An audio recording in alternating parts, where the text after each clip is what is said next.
Guys, video ini adalah lanjutan dari video sebelumnya. Bisa klik di sini untuk video sebelumnya. Ini materi yang lebih advance daripada video sebelumnya. Oke, buka bukunya.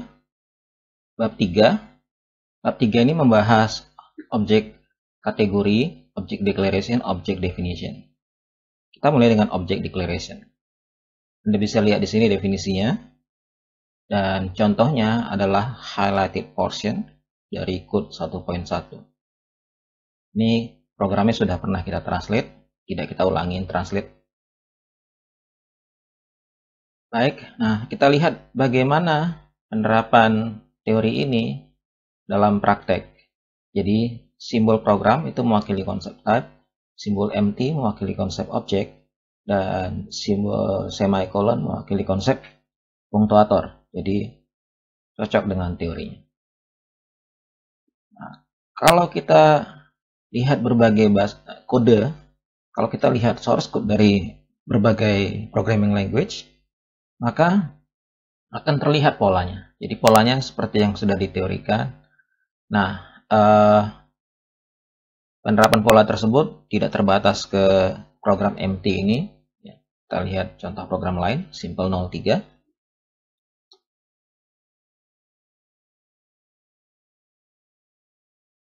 Oke, bisa ditranslate. Nah, jadi ini juga merupakan object declaration, menganut pola yang sama dengan ini. Ada type-nya, ada objeknya, ada punktuator. Oke, terlihat ya? Kita lanjut. Lalu ada yang disebut ya, object definition. Ini adalah konsep turunan kedua yang kita bahas. Ia mirip dengan object declaration, bedanya adalah adanya operasi assign dan ada nilai yang di-assign. Nah, object definition tidak terlihat pada source code ini. Kita scroll dulu untuk lihat program yang menggambarkannya. Oke. Kita buka lagi program yang sebenarnya kita sudah pernah lihat, simple 01. Kita interpret, betul bisa. Nah, jadi masing-masing baris itu mewakili konsep object definition, bukan object declaration. Nah, kalau yang pertama itu berisi type, object, operation, value. Kalau yang kedua, type, qualifier, object, operation, value.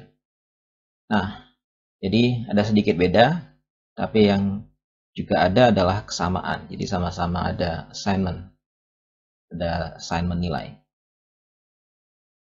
Demikian ya untuk konsep turunan pertama dan kedua pada sesi ini. Bukan berarti hanya keduanya yang kita bahas pada sesi ini. Nah, saya tidak akan bahas variasi dari object declaration, ya, tidak bahas mendalam, ada di buku, silahkan dilihat. Lalu ini object declaration yang lebih rumit, di mana type lebih dari satu dan object lebih dari satu declaration. Nah, berbagai bahasa pemrograman memungkinkan ini juga. Seperti halnya HTML, memungkinkan hal ini. Nah, object definition juga punya varian. Jadi pada suatu object definition ya di-define bisa lebih dari satu objek. Jadi bedakan antara object definition dengan define object dengan objek yang didefinisikan. Satu object definition bisa berisi lebih dari satu define object. Pada contoh ini, satu object definition ini berisi dua objek yang di-define. Mari kita buka.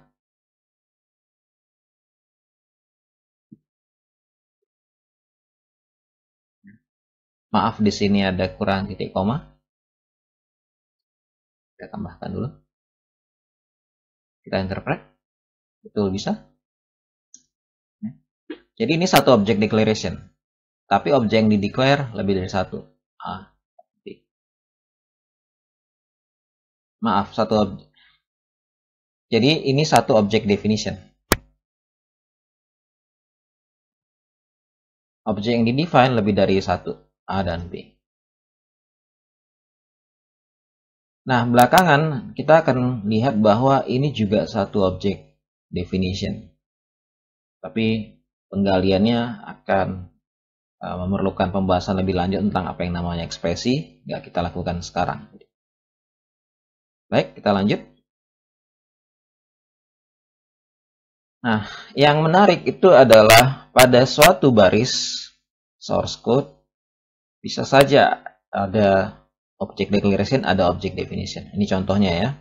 Jadi dalam kasus ini kita bisa bilang ada object declaration, ada object definition. Satu objek di-define karena di-assign nilai, satu objek hanya declare. Kita lanjut. Objek kategoris. Jadi objek pada kategorisasi paling atas itu kita kategorikan atas valuable dan unvaluable. Unvaluable berarti tidak bisa diberi nilai. Mari kita lihat seperti pada contoh. Nah, selama ini kita translate program ini tidak ada masalah. Tapi coba kalau kita assign objek empty ini dengan suatu nilai. Kita save dulu, kita interpret. Error. Nah, objek empty ini tidak bisa diberi nilai. Kita beri nilai boolean. Error. Kita beri nilai karakter. Error. Jadi ada objek-objek yang nggak bisa diberi nilai. Kita kembalikan ke kode asal. Baik, kembali ke kode asal. Nah, jadi simbol empty mewakili konsep objek. Lebih spesifik, objek yang tidak bisa diberi nilai. Ya. Unvaluable object. Ada unvaluable object, ada valuable object. Objek yang bisa diberi nilai. Kalau Anda tadi lihat contoh seperti ya, dan seperti banyak lagi tadi, kita akan lihat ulang. Tapi C ini adalah valuable object. Nah, valuable object bisa dikategorikan lebih jauh. Kita buka simple 07 seperti pada buku. Nah, A dan B adalah objek. Sedikit lebih spesifik, A dan B adalah valuable object, objek yang bisa diberi nilai.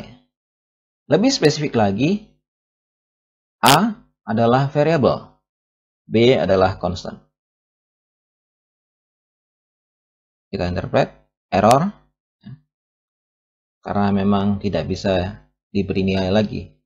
Objek B adalah valuable object, tapi tidak bisa diberi nilai berkali-kali.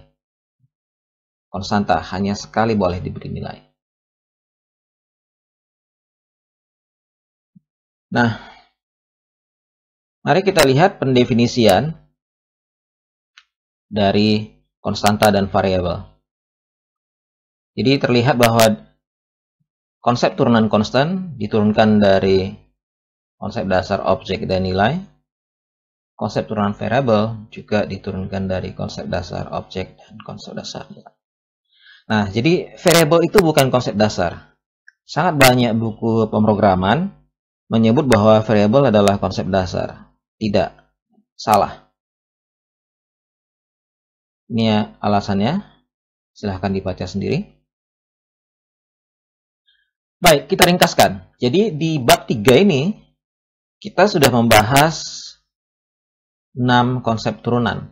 Object declaration, object definition, unvaluable object, valuable object, constant, dan variable.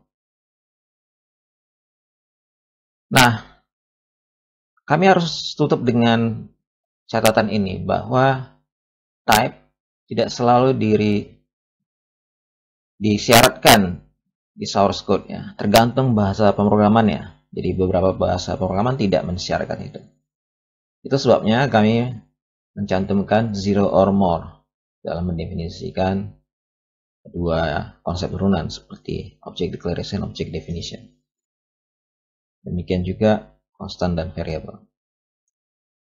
Baik, dengan pemahaman derive konsep constant dan variable, kita bisa buat ya, derive konsep ya, konsep turunan yang gabungkan kedua ini dengan kedua ini. Nah, secara umum kita dapatkan 3 konsep turunan lagi, jadi 9. Tapi saya nggak bahas lebih lanjut. Anda bisa merumuskannya atau ini bisa ditanyakan di ujian. Ini ada pertanyaan? Silahkan dipikirkan jawabannya. Kita akhiri bab 3 ini. Baik, kita masuk ke bab 4. Kita bicarakan kategori operasi dan kita bicarakan mengenai operan. Operan adalah konsep turunan yang dapat diturunkan hanya dari objek nilai operasi tipe. Nah, ini kelihatannya kok mengherankan ya. Kan sudah ada 4 konsep dasar tersebut. Ngapain dibuat konsep turunan yang ujung-ujungnya cuma mengacu itu dan tidak ada hal lain? Nah, ini ada gunanya dalam membicarakan konsep-konsep turunan operasi deklaratif, operasi imperatif. Dan nanti kalau kita bicara mengenai ekspresi. Kita lanjut dulu. Nah, kita sudah bicarakan sebelumnya bahwa simbol colon equals, simbol right adalah operasi. Tapi ada yang berbeda dari kedua operasi. Anda bisa lihat bahwa tidak ada punktuator yang berupa parentesis untuk operasi colon equal, operasi assign. Tapi ada parentesis untuk operasi right. Fenomena ini kita rumuskan sebagai berikut. Operasi seperti assign ini adalah operasi deklaratif yang melarang atau tidak mensyaratkan parentesis. Operasi imperatif mensyaratkan parentesis. Sebenarnya tidak harus parentesis, tapi kita simplifikasi saja saat ini. Nah, konsep-konsep turunan lainnya adalah terkait operasi, tapi lebih berupa kategorisasi seperti operasi arithmetic, operasi compute and assign yang